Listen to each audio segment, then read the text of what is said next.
Good morning. It's been a while.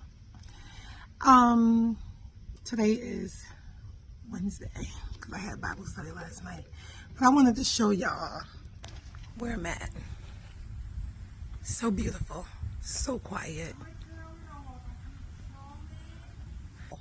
so quiet. And I have my good book and I have my readers. So it's been a while since I made a video, and God has been putting it on my spirit to talk about certain things, specifically dreams. I remember I asked God over a year ago, God, am I a dream interpreter? He said, no, I am not, but I am a messenger of God.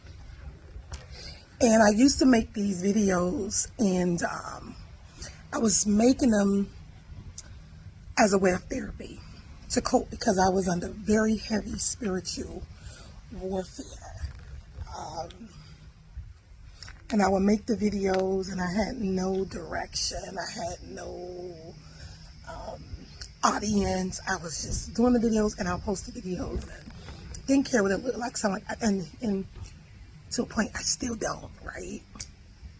But I told God, I said, God, people who you have me to intercede for is people, men and women, of something that I have already gone through, so I can cast it down, cast it out of them. A lot of things has been happening since my last video. God has used me to deliver his children. That has been through uplifting of words and ministry, that has been through the manifestations of spirits, purging, teaching the importance of prayer and fasting. My target audience, I told God I would like, is high school dropouts, single mothers, teenage mothers, domestic violence survivors, because all of those things the devil used to, or wanted to use to kill me, right?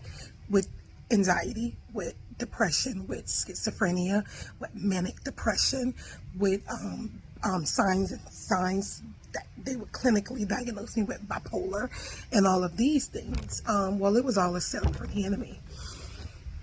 So that is my target audience.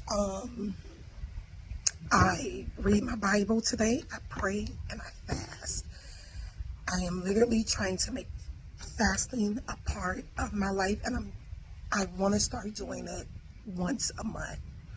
I just came off of a 3-day fast, and what God revealed to me during that 3-day fast, the devices of the enemy. It was this one dream. I had two. So Sunday morning, I had a dream at 4:14. Then I had another dream at 6:12. And both of those dreams were the devil coming after my mind to cause confusion. In the dreams, I'm confused. I'm lost. I don't know which way I'm going. I don't know which way I parked the car. By me being on the fast, I was able to fast and war against those altars and those covenants. And one of the dreams, I had sex in a dream. That's the spiritual husband. So I came against that, warring and praying. And I also have a mentor who I hope one day her and I can do a video or two together, because she helps me on my journey, things I don't understand. And if she don't know, she has a mentor, right? One thing you're going to need in life is a coach. We all need a coach. Some of your favorite leaders have a coach. Kobe had a coach. Michael Jordan, coach. You will always need a coach in life. And being that I'm no longer in therapy, my coach is the Comforter, which is my Holy Spirit, and also someone who I trust who is filled with the Holy Spirit. And then I have a pastor, right? Because I joined the church. About 4 months ago. I've been baptized before, but I'm thinking about getting rebaptized because I think I was baptized right at the age of 10 or before the age of 10. And my girls, my twins, they're 15, and they came to me, and they're getting baptized next month. So I wanted to give you just a little tad bit of what's been going on with me, and I'm excited to be back doing these videos. I'm going to be reading out of my Bible. Another thing, I am going to need your help with understanding, right? With pronunciation, because this is all new to me. This is all new, and I would get like, well, God, I can't pronounce the word in the Bible, so how am I gonna? And so I will find all of these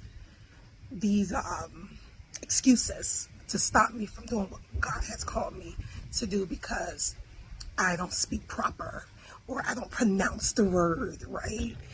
So don't laugh at me, don't criticize me, teach me, help me be a better servant for God people. If God using me, don't laugh at me. Say, hey, Nicole, break it down, syllables, or spread it out, or search it in a Webster dictionary, or use a concordance, or whatever.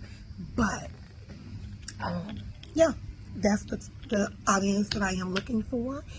I wanted to, what really sparked this video, and I was like, okay, God, I'm just gonna go for it. So after coming off the fast, I'm praying and I'm expecting something from God, something big in this season, something great in this season. And from coming out of serving the kingdom of darkness, one thing I see, so many of God's children are suffering. And I go to God and I talk to God the same way I'm talking to you.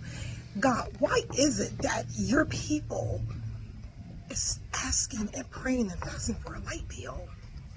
That never made any sense to me. When the kingdom of darkness, very prosperous in their own way, right? But they're not asking for a bill to be paid. The kingdom of darkness is lucrative, and I know the devil of this world controls the money system, right? But then God, the creator, is over it all. Our Father in heaven, who said, let there be light. And there was light. And we going to him for something as small as a light bill. Well, we should be going, God, right now I'm coming to you. I declare and decree in the name of Jesus Christ. My house going to be paid for. I'm going to have a paid for vehicle and promotions. And my kids will get a full ride. We should not just be going to God for a light bill. This is our Father. Go for greater. Look at the gifts. Look at the gifts of everything he promised us in the Bible. But we gotta, I'm going to fast because, boy, I just need God to pay this $200 light bill right now. Not to say that you can't do that. That's not what I'm saying. But baby, God wants you to go to him. He wants you to go to him for bigger. He's your Father. You praise him. You worship him. You show non-believers signs, miracles, and wonders, and you're going to have, no, this is your Father. So I will go to God and I will be having these conversations with God. And you know what God said? Because my people perish for lack of knowledge. You don't know the word because it's all in here. So now we got to take the time out to read the word, to know that we don't only have to go to God for a light bill. We go to him for so much greater. He's our Father, right? So I digress. I want to talk about this dream I had this morning.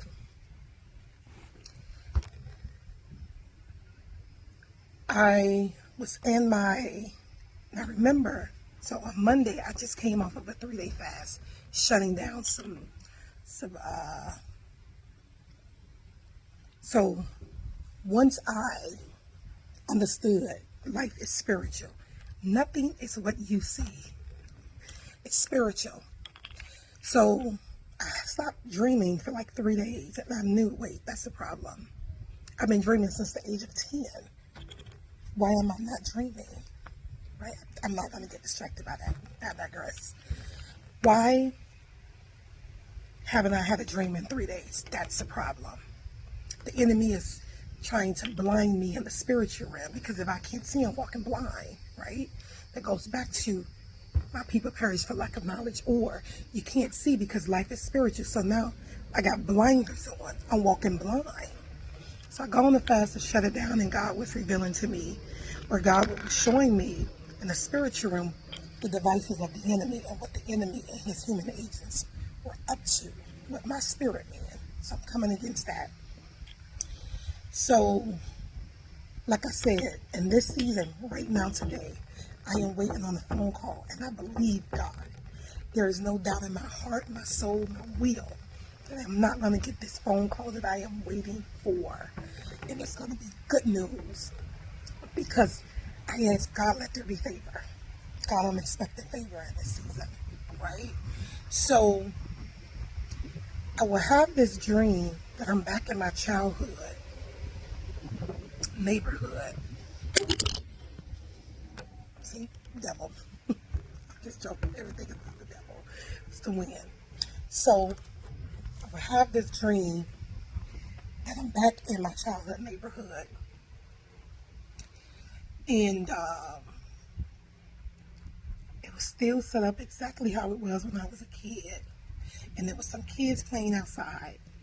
And then on the left side of me, it was a very small pool, like maybe a taller pool. And then there was this car. And I crawled underneath the car, and I was picking up coins. And every time I would see a coin, I would get excited. I wake up from the dream immediately. I went into spiritual warfare, shut me down. Poverty would not be my portion. Stagnation would not be my portion. Backwardness would not be my portion. Infirmities would not be my portion. It would not be my portion, because God has told me what my blessings are in the good book. Why would I be picking up coins like a beggar? No. And then I was excited for each coin. It's the spirit of poverty that's trying to covenant itself back with me. It's a generational curse of poverty. So I'm warring against the spirit. I'm warring against the spirit. I'm warring against the spirit. I'm warring against the spirit. So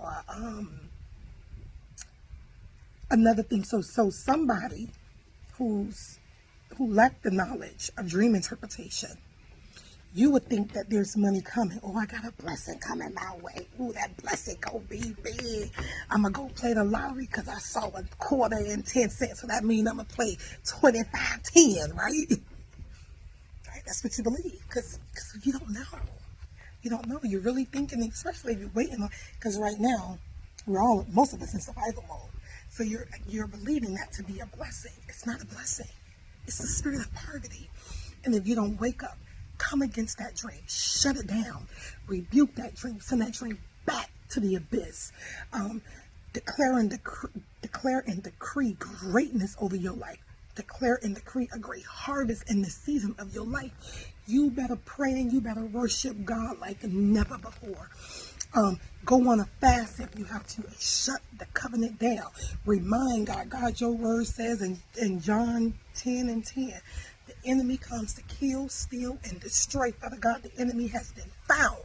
Father God, therefore, I declare and decree Job 2:25, where you said, Father God, I'm putting your remembrance of your word, because there's also a scripture that says that too. I am putting your remembrance of your word, that you will restore to me the years that the locust, the caterpillar, the cankerworm have stolen from me, and I command it to come back sevenfold. Start using the word. Gotta start using the good book, the word of God, to put in the remembrance of his word. So I shut it down, and I'm laying the bed out here. Matthew 25. Matthew 25. Okay, so 25. I don't know what Matthew 25 is about, but we're not going to probably read the whole thing, because this is going to be my first assignment with God and with you all, and you're going to teach me, and I'm going to teach you, and we're going to be in this thing together. So let's see, Matthew 25. Look, I even have it highlighted.